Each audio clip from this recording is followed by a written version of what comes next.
உன் நினைவு மற்றும் சேவையினை சுறுசுறுப்பாக மனதார செய்வேன். நினைவு ஸ்வரூபமாக மாறிடவே முயற்சி செய்வேன் மிக எளிதாக நாள்தோறுமே. உன்னதி முகத்தை அனைவருக்கும் அளிப்பேன் மிக குஷியாக.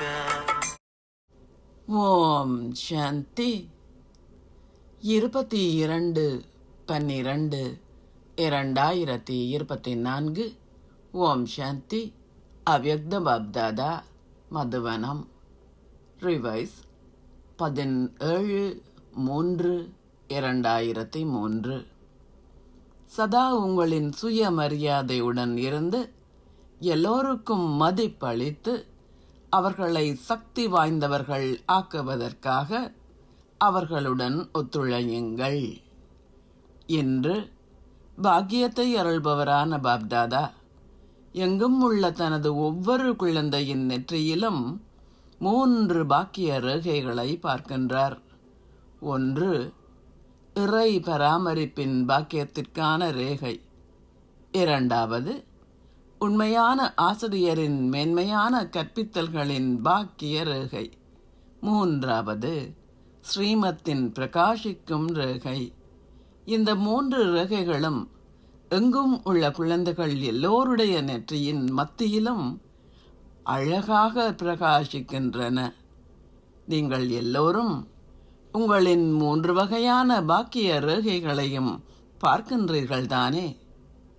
பாக்கியத்தை அருள்பவர் குழந்தைகளான உங்களின் தந்தையாக இருக்கும்போது உங்களை தவிர வேறு எவராலும் இத்தகைய மேன்மையான பாக்கியத்தை கொண்டிருக்க முடியுமா?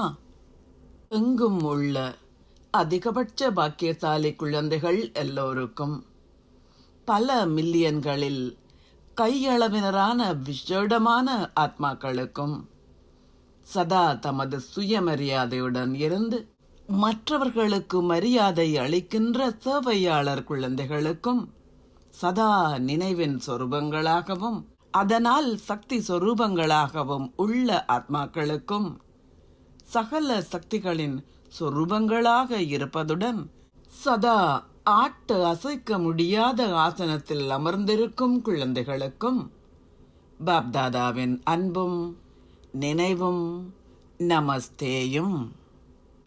ஆசீர்வாதம்.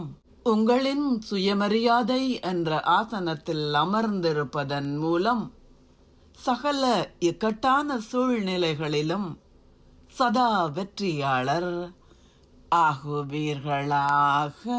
சதா உங்களின் சுயமரியாதை என்ற ஆசனத்தில் அமர்ந்திருங்கள். நான் ஒரு வெற்றி ரத்தினம். நான் மாஸ்டர் சர்வ சக்திவான். உங்களின் ஆசனத்தை போன்றே அந்த ஆசனத்திற்கான தகைமைகளையும் நீங்கள் வளர்த்து கொள்கின்றீர்கள். எந்தவோர் இக்கட்டான சூழ்நிலை உங்களின் முன்னால் வந்தாலும் ஒரு வினாடியில் உங்களை அந்த ஆசனத்தில் இருத்திக் கொள்ளுங்கள். தமது ஆசனத்தில், அதாவது தமது பதவியில் அமர்ந்திருப்பவர்களின் கட்டளைகள் மட்டுமே பின்பற்றப்படும். உங்களின் ஆசனத்தில் அமர்ந்திருங்கள். நீங்கள் வெற்றியாளர் ஆகுவீர்கள்.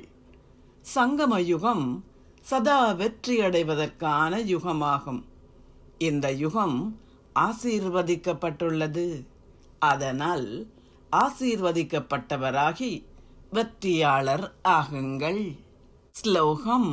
தமது பலவீனங்கள் அனைத்திலும் வெற்றி பெறுபவர்களே சிவசக்தி பாண்டவ சேனையினர். ஓம் சாந்தி. நன்றிகள் பாபா.